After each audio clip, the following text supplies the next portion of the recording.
Imagina esto por un segundo. Año 1478.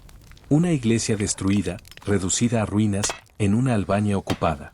El aire huele a polvo, a humedad y a miedo. Dentro, un grupo de jenízaros otomanos, los soldados más disciplinados y letales del mundo, no se comportan como guerreros. Se comportan como animales desesperados. Golpean una tumba de mármol con mazos. No buscan oro. No buscan reliquias sagradas. Escarban entre huesos rotos y restos humanos, peleando entre ellos por fragmentos de un esqueleto. Un dedo. Una costilla. Un pedazo cualquiera. Creen que esos huesos tienen poder. Creen que llevarlos encima los hará invencibles. No es la tumba de un santo.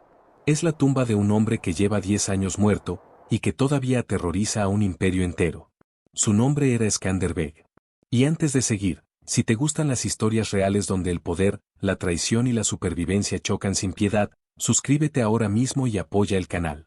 Este tipo de historias no se cuentan en los libros escolares, pero cambiaron el mundo. Ahora sí. Volvamos. Para entender por qué el Imperio Otomano profanó su tumba, primero hay que entender el robo. Porque el imperio no solo conquistaba tierras. Robaba niños. Lo llamaban depsirme. El impuesto de sangre. Soldados otomanos irrumpían en aldeas cristianas, examinaban a los niños como ganado y se llevaban a los más fuertes. Los arrancaban de sus familias para convertirlos en la élite militar del sultán. Sin pasado. Sin identidad. En 1423, no vinieron por un campesino. Vinieron por un príncipe. Exigieron al hijo menor de Jon Castriotti, un señor rebelde que llevaba décadas desafiando al sultán. El joven se llamaba Gerg. Tenía apenas 18 años. Sus 3 hermanos mayores también fueron tomados como rehenes. Ninguno sobrevivió. Murieron en cautiverio. Envenenados, decían los rumores. Gerg quedó solo. Rodeado por los asesinos de su sangre. Muchos se habrían quebrado. Él no. Aprendió. Observó. Esperó. Se convirtió al Islam. Adoptó un nuevo nombre. Comandó ejércitos otomanos. Gobernó provincias. Durante 20 años, fue el soldado perfecto, mientras escondía una daga detrás de la sonrisa. El imperio creía haberlo domado. No entendieron que solo estaba esperando el momento exacto en que el mundo se incendiara. Y ese momento, estaba a punto de llegar. El caos llegó en el momento menos esperado. 3 de noviembre de 1443. El campo de batalla de Ni era un infierno abierto. Humo espeso. Caballos gritando. Hombres cayendo uno tras otro. El ejército otomano, seguro de su poder, estaba siendo destrozado por las fuerzas cristianas de Hungría. Todo se desmoronaba. Y en medio de ese desastre, Skanderbeg no atacó. Hizo algo mucho más peligroso. Levantó la mano. Dio una señal. 300 jinetes albaneses, hombres que llevaban años esperando ese gesto, dejaron de luchar. Giraron sus caballos. No huyeron por miedo. Huyeron con un plan. Pero Skanderbeg sabía que escapar no era suficiente. Necesitaba una llave. Mientras el ejército otomano se rompía en pedazos, él se adentró en el caos buscando a un solo hombre, el guardián del sello imperial. El escriba que tenía el poder de convertir una mentira en orden oficial. Lo encontró. Lo arrastró a una tienda. Apoyó una cuchilla en su garganta. No pidió oro. Pidió un documento. Una orden firmada por el sultán, transfiriéndole el control de la fortaleza de Cruje. El escriba temblaba. Sabía que estaba muerto hiciera lo que hiciera. Escribió. Seo. Mintió por última vez. Skanderbeg tomó el papel y lo mató. Sin testigos. Sin cabos sueltos. Luego cabalgó durante 7 días. Sin descanso. Cruzando territorio enemigo. Engañando puestos de control con el uniforme otomano y un papel robado. Cada kilómetro era una apuesta entre la vida y la muerte. Cuando llegó a Cruje, no atacó. No gritó. No luchó. Caminó hasta la puerta. Entregó el documento. El sello era real. La orden parecía legítima. El gobernador otomano obedeció, hizo las maletas y le entregó las llaves de la fortaleza más importante de Albania. Fue el engaño militar más audaz de su tiempo. Esa noche, Skanderbeg subió a las murallas. Arrancó el estandarte otomano y alzó una bandera roja con un águila negra de 2 cabezas. El símbolo de su sangre. De su padre. De sus hermanos muertos.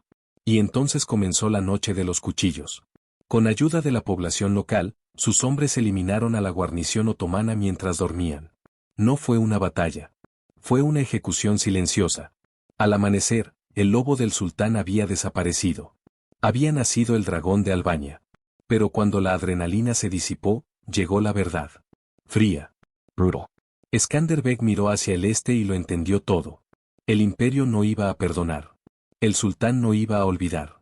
Las máquinas de guerra ya se estaban poniendo en marcha. Tenía una fortaleza, pero no tenía un país.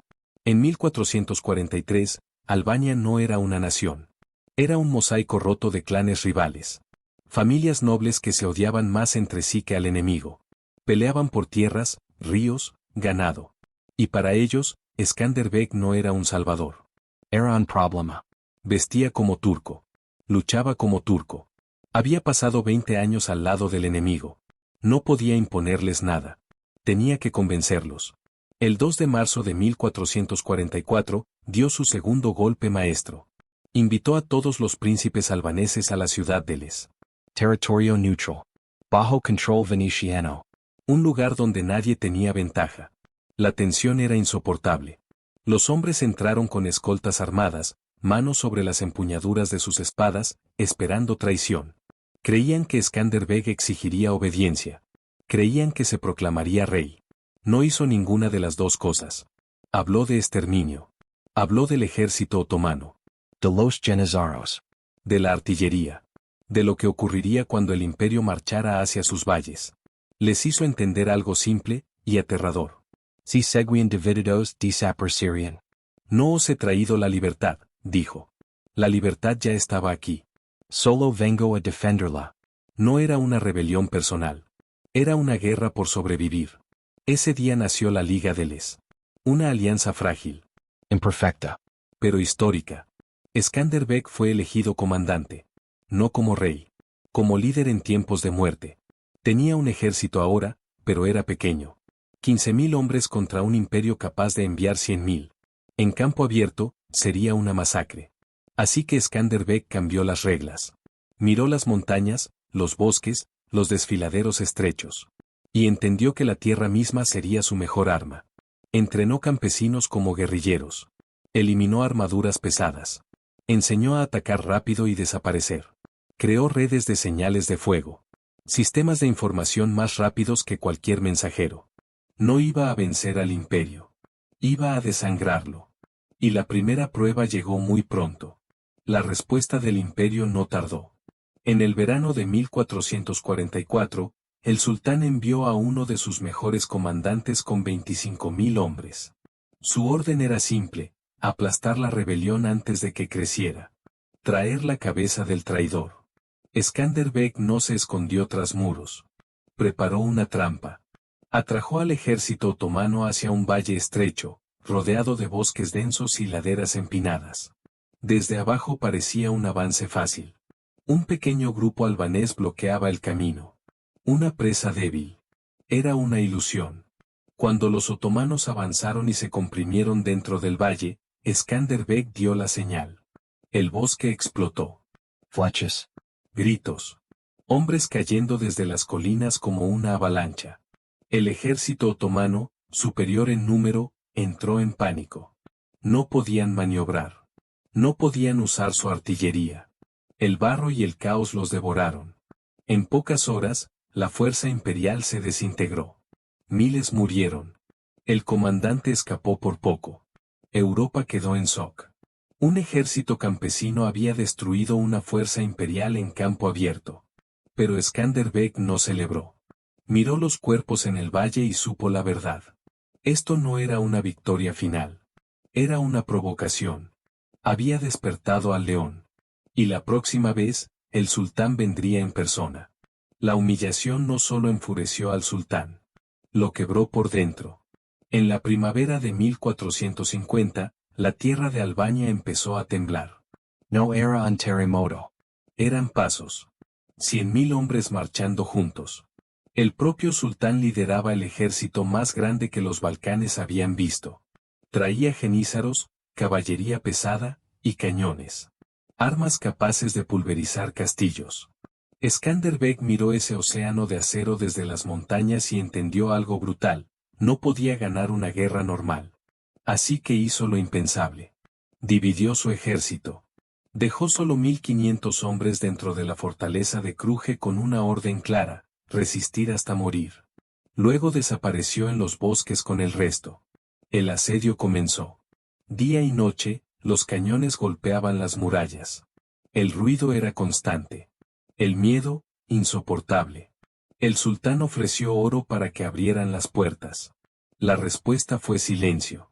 Pero el verdadero infierno no estaba frente al castillo. Estaba detrás. Cada noche, Skanderbeg atacaba el campamento otomano. Quemaba tiendas.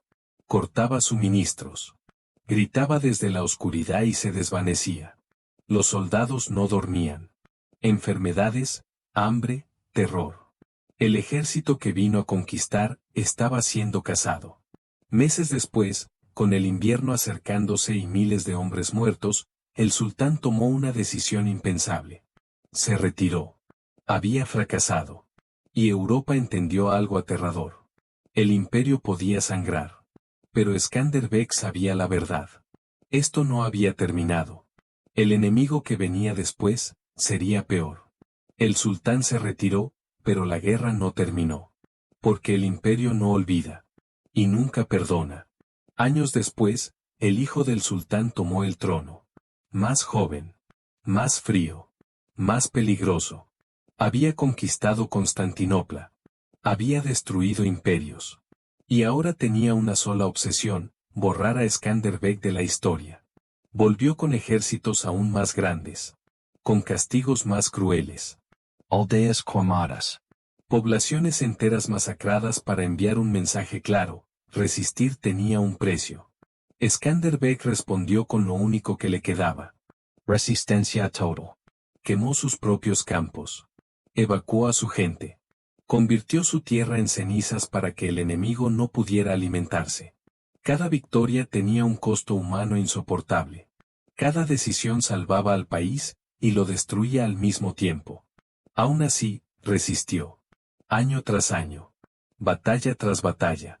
Pero el tiempo es un enemigo que nadie derrota. En 1468, Skanderbeg enfermó. No fue una espada. No fue una flecha. Fue la malaria. El cuerpo que había sobrevivido a imperios empezó a fallar. Cuando murió, algo extraño ocurrió. El imperio celebró en silencio. Europa aplaudió, y siguió adelante. Y Albania quedó sola.